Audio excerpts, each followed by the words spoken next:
After 2 intense days through Calabria and Basilicata, the Giro d'Italia reaches Campania with the stage tailor-made for the sprinters. Yesterday's stage was a true roller coaster of emotions.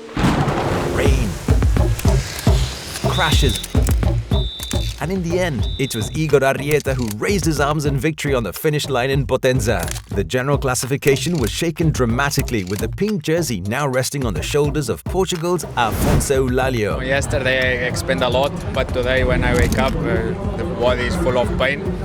But yeah, we will see what we can do. The Giro now prepares to take on a highly anticipated stage, crossing some of the most iconic landmarks of Italian culture. Paestum, an ancient city of Magna Graecia, owes its name to the god of the sea, Poseidon, and today preserves a stunning archaeological site. Naples, on the other hand, renews its bond with the Corsa Rossa. For 5 consecutive years, the Giro has consistently finished in the city, often delivering breathtaking sprints. Last year, it was Caden Groves who dominated the finish. Fighting for room alongside Moschetti, it's a dirty sprint. Caden Groves into front, Groves is going to take the win. For sure, it's not what we was looking for, but yeah, today we have another chance. So hopefully, it will not rain. It's a day of redemption for many sprinters, especially Jonathan Milan, who has never finished higher than 2nd place in Naples. He could become the first Italian to celebrate victory under Mount Vesuvius 30 years after Mario Cipollini. It's a technical finish, but on the end, we have a strong team, and yeah, hopefully we can do the sprint for victory.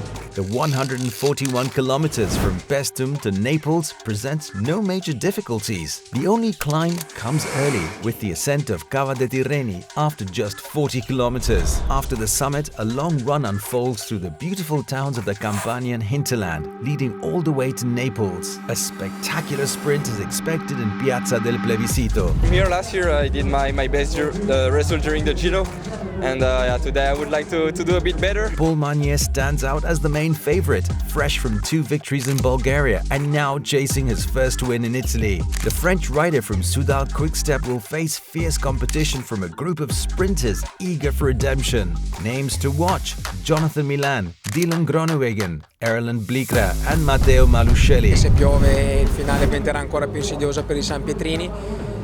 Ci sono abbastanza curve, quindi questo si metterà tutti in fila e poi dopo chi avrà le gambe vincerà.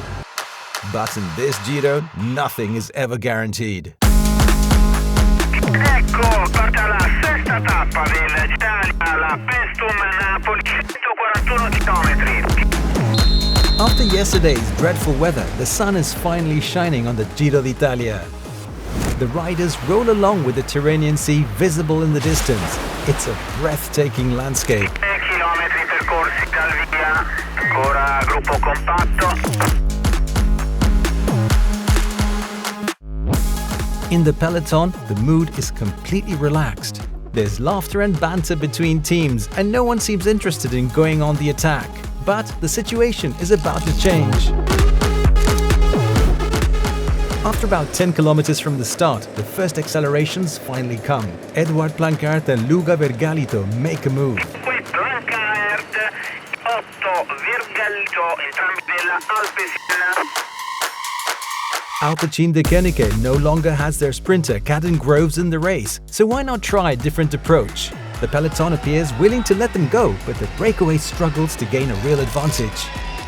There are huge crowds lining the roadside, welcoming the Giro into the center of Salerno. And it's right at the entrance to the Campanian town that 3 more riders try to break away from the peloton. Mattia Baisch, Martin Marcellusi and Manuel Tarozzi, 3 riders we are now used to seeing on the attack.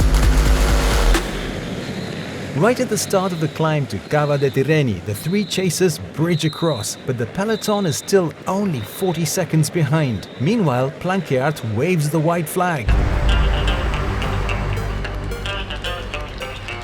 Mattia Baisch is the first to crest the KOM at Cava dei Tirreni. It was the only climb of the day. Now it's a long run all the way to Naples. It's interesting, Tarozzi. He didn't really want to expend a lot of energy going after Baisch just for the prospect of 1 point in the King of the Mountains competition.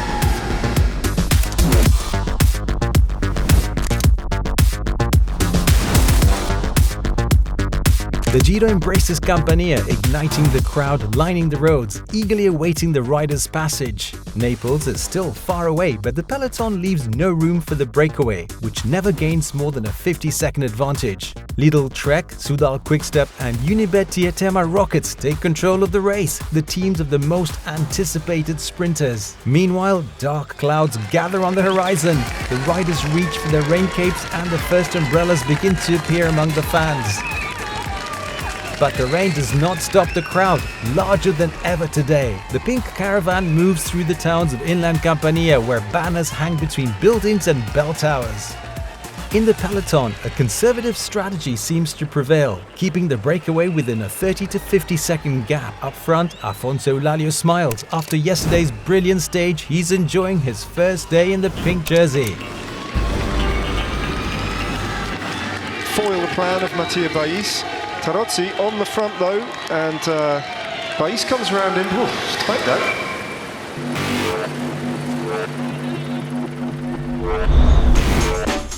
Manuel Tarozzi crosses first at the intermediate sprint in Brusciano, where another wave of celebration greets the riders. The sprinters' teams continue their work in the bunch. Dunque 18 secondi di vantaggio per gli uomini di testa a 45 km dall'arrivo. Around 50 kilometers remaining before reaching Naples. It's time to raise the pace. After a long chase, the breakaway's adventure officially comes to an end with about 37 kilometers to go. The team of Dylan Groenewegen takes control of the peloton, but first they must face the Red Bull KM. It's going to be Magli ahead of Team Visma rider. I think we've got second place Lennart van Eetvelt just looking across to check. After a short sprint, Filippo Magli crosses the line in first position. The speed keeps rising as the sprinters' teams move forward. The battle for positioning has begun. Accelerations, shoulder-to-shoulder fighting, no one wants to be caught off guard. Team Unibet Diatema Rockets is on fire. Everything is set in Naples for the final sprint, but a twist is just around the corner. La caduta che ha cambiato il finale di questa tappa, i 350 metri alla conclusione. No! David trying to get across. Magni still battling for the minor placings, but XDS Astana have it. It's the Italian Davide Ballerini. Stoven coming with a charge. Ballerini takes the win. He survived the carnage. It's an incredible dramatic finale, heavily marked by a crash right on the final corner. Groenewegen and his teammates who were leading the peloton are the first to go down, triggering a domino effect. David Ballerini miraculously stays upright and charges to the finish, beating Jasper Stuyven and Paul Magnier. A stunning victory for the rider from Cantu, giving Italy its first win in this edition of the Giro. È andata in un altro modo, oggi la fortuna era dalla mia parte.